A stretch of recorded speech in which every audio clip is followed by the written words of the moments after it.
Grand Tourisme avec Rallye Jeune. Sélection nationale de futurs pilotes de rallye. Ressentez toute la passion du sport en regardant Grand Tourisme avec les pneumatiques Dunlop.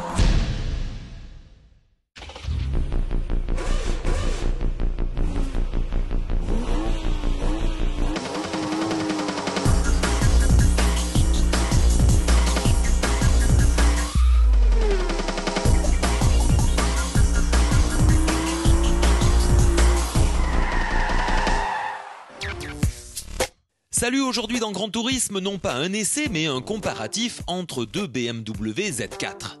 La première, strictement de série, que vous trouvez chez votre concessionnaire à l'hélice. Face à elle, la fougueuse version compétition sur son terrain de prédilection, le circuit, celui du Castellet. Au volant, Geoffrey Delus. Face à lui, ou plutôt à ses côtés, Romain Brandella, pilote de l'écurie AB Motorsport. En attendant, nous découvrirons le Juke R de Nissan. Mariage osé du crossover compact et de la mythique sportive. Qui aurait pu l'imaginer, mis à part la folie créatrice du centre de recherche de Nissan. Enfin, du sport, le championnat de France GT tire sa révérence et attribue son titre 2011. Duel au couteau, au volant, entre la Porsche 997 GT3 d'Anthony Beltoise et Laurent Pasquali et l'Audi R8 de David Hallyday, associé à Stéphane Ortelli. Plus une seconde à perdre, contact, c'est parti.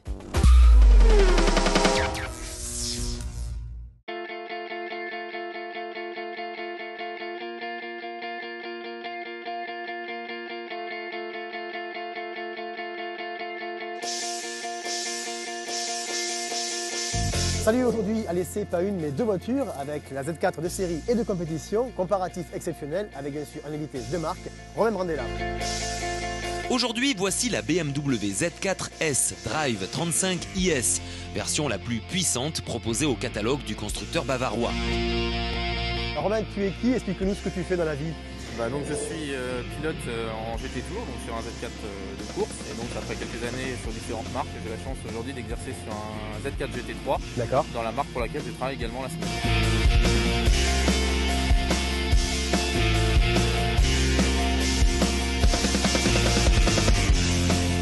Explique-nous un petit peu la différence qu'il y a entre la Z4 de série et de compétition, les grosses différences bien sûr entre les deux. En premier coup d'œil, on peut voir que la Z4 de route est plutôt une ligne plutôt agressive, mais pas tant que celle de course, avec des impédis aérodynamiques assez conséquents. On remarque évidemment l'aileron à l'avant, le spoiler, l'aileron à l'arrière, pardon, le spoiler à l'avant. On remarque que la voiture est un peu plus large. Oui, c'est impressionnant, c'est la gueule qu'elle a, quoi. Elle est vraiment très basse. On dirait un requin en fait, elle est assez impressionnante. Et on peut remarquer qu'elle est très basse, plus basse que celle de route. Voilà en gros tout de suite ce qui marque. Et puis après si on rentre dans le détail. Ouais, moteur bien sûr, explique-moi. Moteur, c'est un V8 qui est extrapolé de celui de série. Mais celui-ci au lieu de faire 340 chevaux comme celle de série fait plutôt 500 chevaux. D'accord. Et aussi il y a un énorme travail sur le poids qui a été fait puisque la voiture est quasiment entièrement en carbone. D'accord. Alors que sur celle de série, vous avez de l'aluminium qui est déjà léger, mais on passe entre 1800 kg, 1180 kg à environ 1300 kg. D'accord. C'est vraiment les choses marquantes tout de suite importantes. Ouais, après ce qui est quand même très impressionnant, c'est quand même l'aileron à l'arrière et puis bien sûr ça génère beaucoup d'appui sur la voiture. Alors la voiture, il y a un énorme effet de sol qui était sur la voiture, aussi bien à l'avant qu'à l'arrière. En fait, la voiture a été travaillée en soufflerie en même temps que les M3 GT2 qui roulent au Mans. Et également avec la M3 DTN qui arrive très bientôt. D'accord, ok. Alors aujourd'hui, ce que je te propose, c'est que moi je vais essayer tes deux voitures, tu vas être motorisé à monter dans ta voiture. On va commencer par celle de série, on va faire un tour, et puis on verra le chrono que ça va donner, et puis après on se retrouve dans celle-là. Place au superlatif, à vous la piste.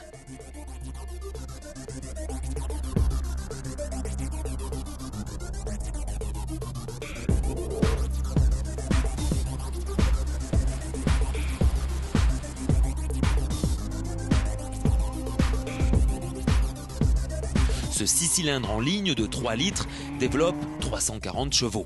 Équipé d'une injection directe associée à 2 turbocompresseurs en parallèle, plus un échangeur d'air, son couple atteint 450 Nm, disponible entre 1400 et 4500 tours. En tant que version route, donc civilisée, sa vitesse est volontairement limitée à 250 km/h, sur circuit, bien sûr.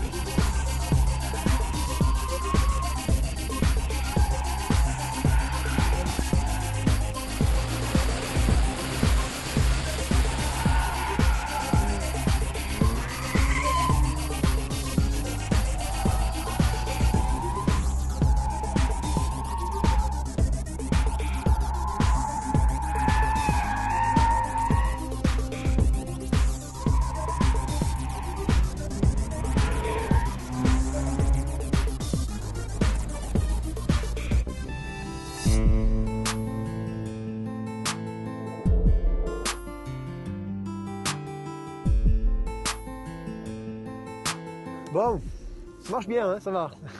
C'est bien équilibré. Romain, ce qu'on va faire, c'est que tu vas m'expliquer maintenant comment fonctionne ta voiture. Ok, avec plaisir. C'est un peu plus compliqué. On retrouve toujours le même équilibre entre les deux voitures Tu ou vas pas? retrouver la même chose, tu vas te sentir hyper à l'aise. D'accord. Quasiment la même position de conduite, le même capot long et tu vas voir, même, palette au volant, c'est la même D'accord. chose. Bon, ça va. Alors, tu vas m'expliquer. Hop. Okay, donc là, tu te retrouves derrière un volant qui est presque identique, sauf qu'il y a quelques boutons en plus. C'est un peu différent. Un peu C'est différent. plus dépouillé, on va dire, à l'intérieur. Voilà, un peu plus sommaire. Par contre, donc tu vas retrouver les palettes que tu avais déjà sur l'autre. Ouais, tout à fait. Ouais. Et puis en fait, tu trouves ici quelques indications. Donc là, c'est sensiblement pour changer les informations sur l'écran. Ici, tu allumes les phares, c'est du grand classique. D'accord. Par contre, là, tu vas rentrer dans les aides électroniques.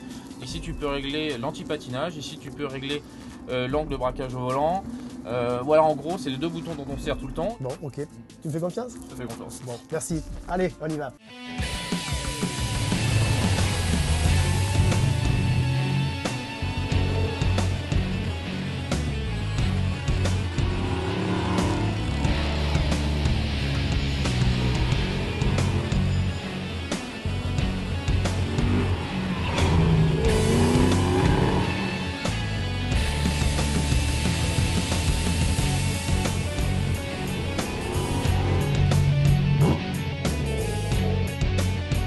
C'est clair, entre les deux voitures, il n'y a pas photo. À va dire autour, il y a au moins une minute.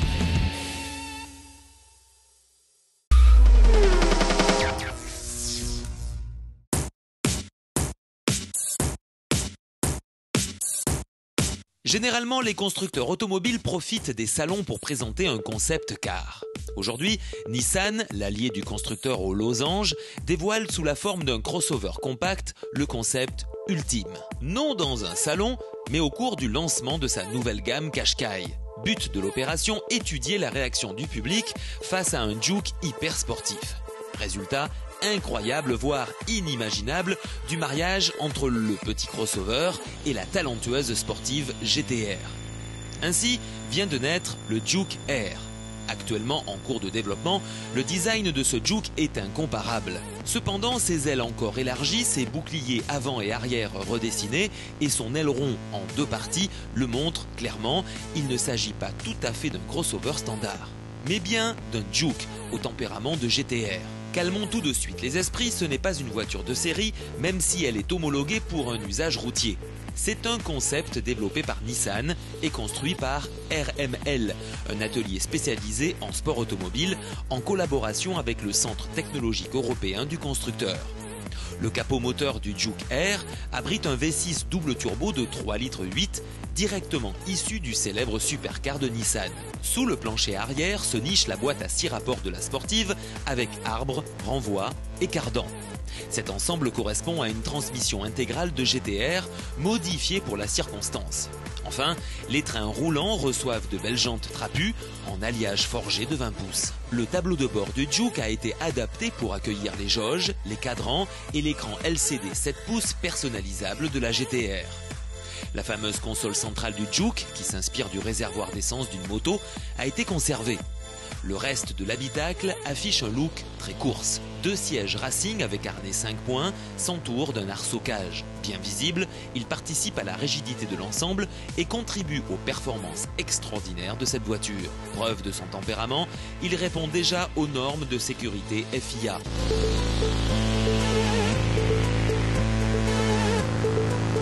Seuls 2 Juke Air seront assemblés, l'un avec volant à gauche, l'autre avec volant à droite.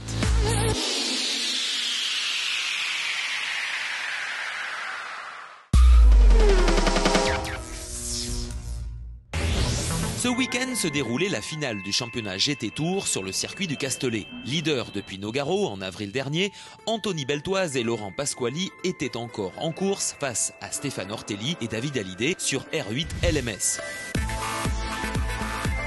C'est Hallyday qui s'élance en pole position devant son rival, Laurent Pasquali, sur la première course. Les premiers tours sont absolument magnifiques. 4 autos roue dans roue avec les 2 prétendants au titre et les 2 Mercedes au coude à coude. Hallyday se fait relayer en premier par Stéphane Ortelli, mais la course tourne court pour les challengers. Un accrochage entre une Lamborghini Gallardo et une Ferrari 430 entraîne plus de 10 minutes de safety car. La Porsche de Pasquali et Beltoise effectue ses 2 arrêts obligatoires et ne perd quasiment pas de temps. L'erreur de stratégie de WRT se paie cash. La course est jouée sous safety car et on a pris une mauvaise décision au mauvais moment. Mais bon, c'est une décision qui ne pouvait pas se prévoir. Et voilà, c'est comme ça. Anthony Beltoise et Laurent Pasquali s'imposent sur la première course et deviennent champions de France GT 2011. C'est la course, hein. Là c'est vraiment une course d'équipe et c'est à l'équipe qu'on doit la course et le titre. L'équipe d'Ingé a fait un travail extraordinaire en stratégie, donc ça a payé quoi, ça a payé aujourd'hui.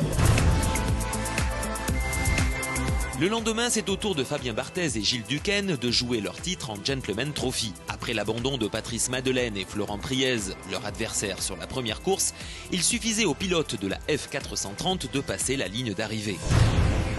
Le champion du monde de foot, Fabien Barthez, devient champion de France en sport auto. On a passé une saison fantastique avec, bon, on va dire, humainement, ça a été très riche en émotions, quoi.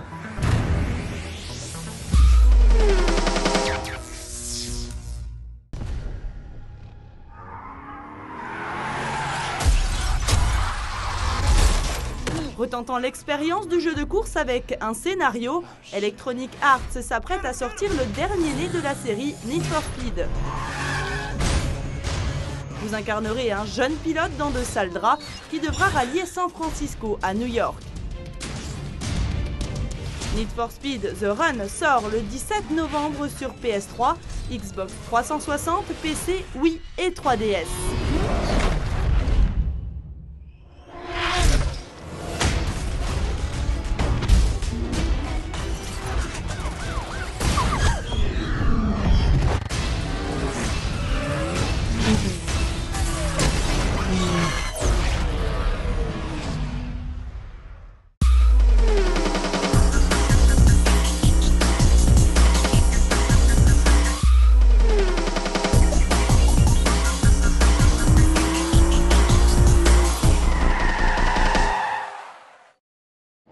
Vous avez ressenti toute la passion du sport en regardant Grand Tourisme avec les pneumatiques Dunlop.